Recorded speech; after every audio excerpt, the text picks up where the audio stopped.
C'est au milieu des années 70 que je vins pour la première fois en Birmanie, qui ne s'appelait pas encore Myanmar. Je fus émerveillé par l'appareillage Phetagon de Rangoon, époustouflé par la vallée aux 3000 temples de Pagan, séduit par l'ancienne capitale Mandalay, et envoûté par le charme d'antan de Memio, la ville du colonel May, avec ses jardins botaniques et ses calèches.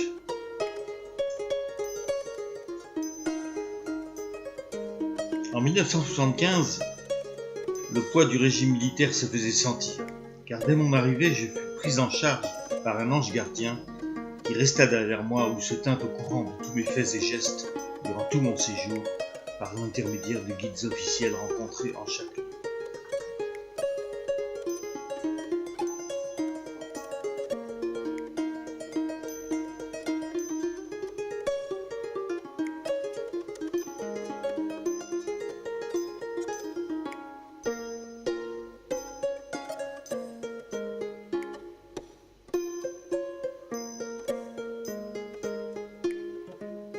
En octobre 1987, je revins en Birmanie, avec pour objectif d'assister aux fêtes du Lakinley, que l'on m'avait décrites comme l'un des plus beaux spectacles d'Asie.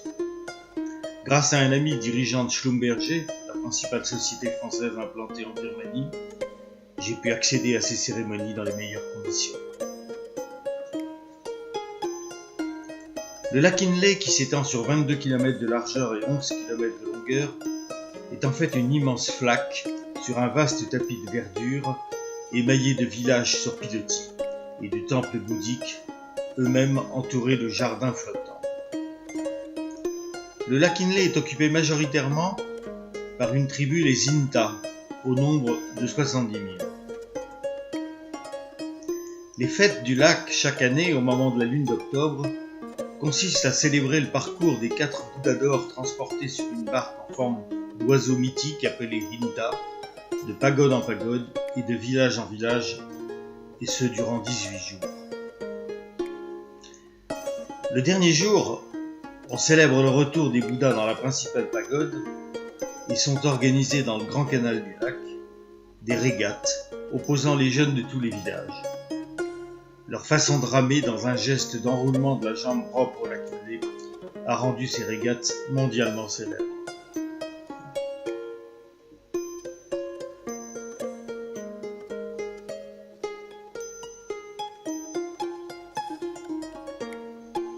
L'histoire du Lakinley raconte que chavira un jour la barque transportant les 5 Bouddhas et qu'un de ces Bouddhas sombra avant d'être finalement retrouvé et restitué à sa pagode d'origine où il reste définitivement. Seuls les 4 autres Bouddhas continuent d'évoluer dans les processions de la lune d'octobre.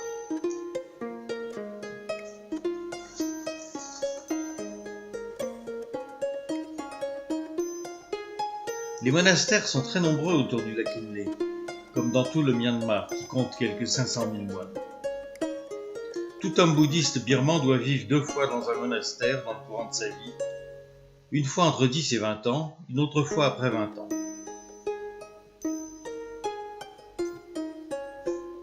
Les femmes peuvent être ordonnées nonnes et vivre dans les monastères dans une tenue rose, mais leur statut est moins prestigieux que celui des moines.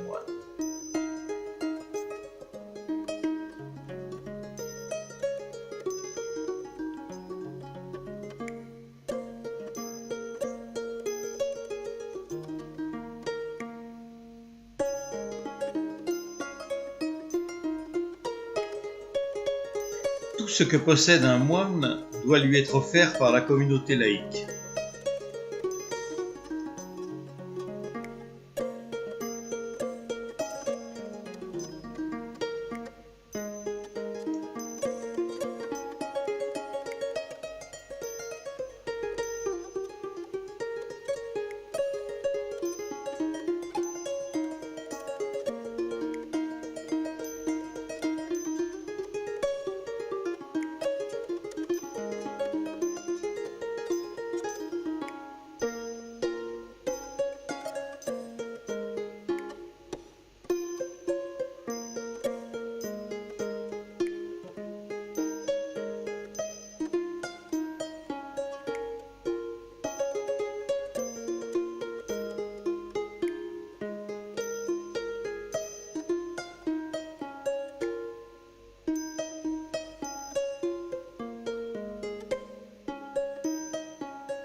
En ce jour des régates, des milliers d'Inta et d'autres tribus, venant des montagnes, convergent vers le lac Inle pour assister aux compétitions, mais aussi pour apposer les feuilles d'or sur les Bouddhas. Les moines ne sont pas en reste et participent activement aux festivités.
Le matin des régates, qui marque le retour des 4 Bouddhas dans la grande pagode, les bateaux plats, appelés sampans, sont décorés avec des feuilles de bananier et seront conduits en procession par des jeunes de tous les villages, habillés en chemise blanche et costume beige, précédant la barque de l'oiseau mythique appelé Hinta.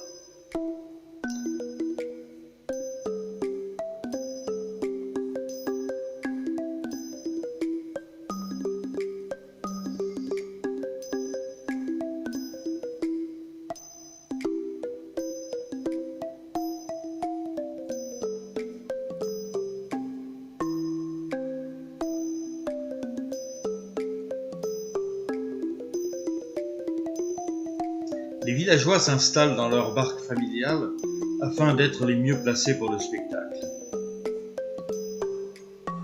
On y voit de nombreux moines et nonnes bouddhistes.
La fête peut commencer.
La procession passée, la barque des organisateurs annonce au porte-voix le début des régates et autorise un échauffement de rameurs, ce qui nous permet de découvrir cette façon incroyable de faire avancer un bateau.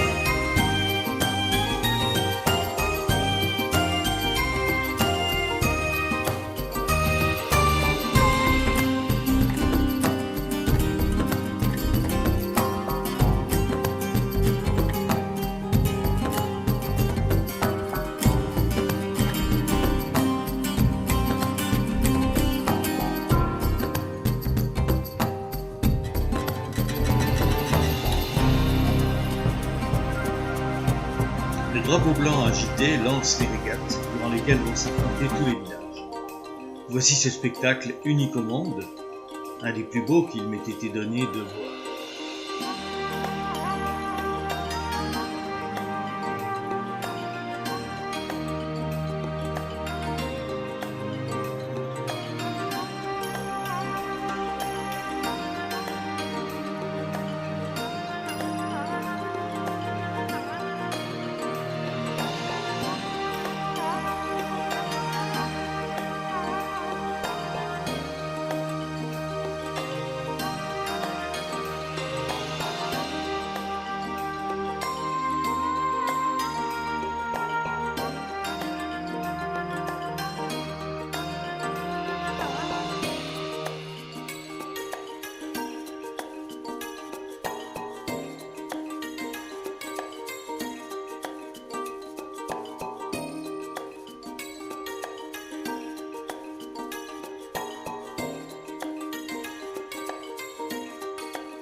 Les régates sont terminées.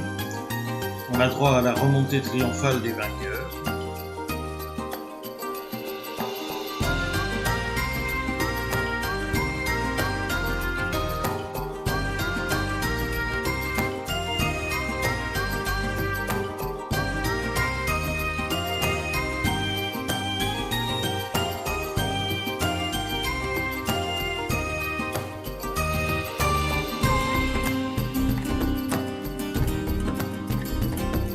Désormais, la foule se presse pour aller admirer une dernière fois la barge de l'oiseau mythique qui a transporté les Bouddhas.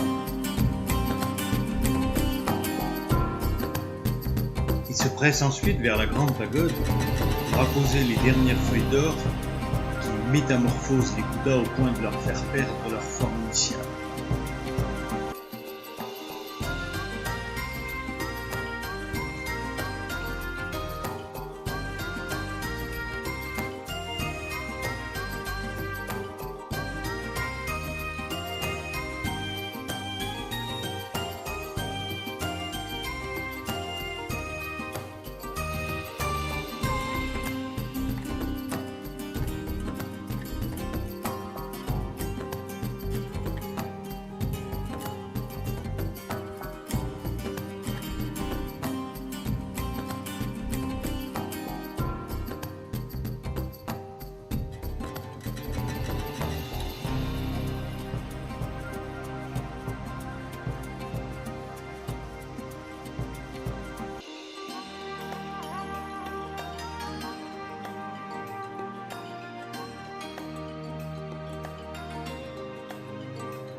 Le lendemain des fêtes auxquelles je venais de participer, le 11 octobre 1987, l'avion Fokker 27 de la Burma Airways que j'attendais à l'aéroport desservant la Kinley et qui devait me ramener à Rangoon, cet avion s'écrasa après son décollage de Pagan, faisant 49 morts, dont 2 Français.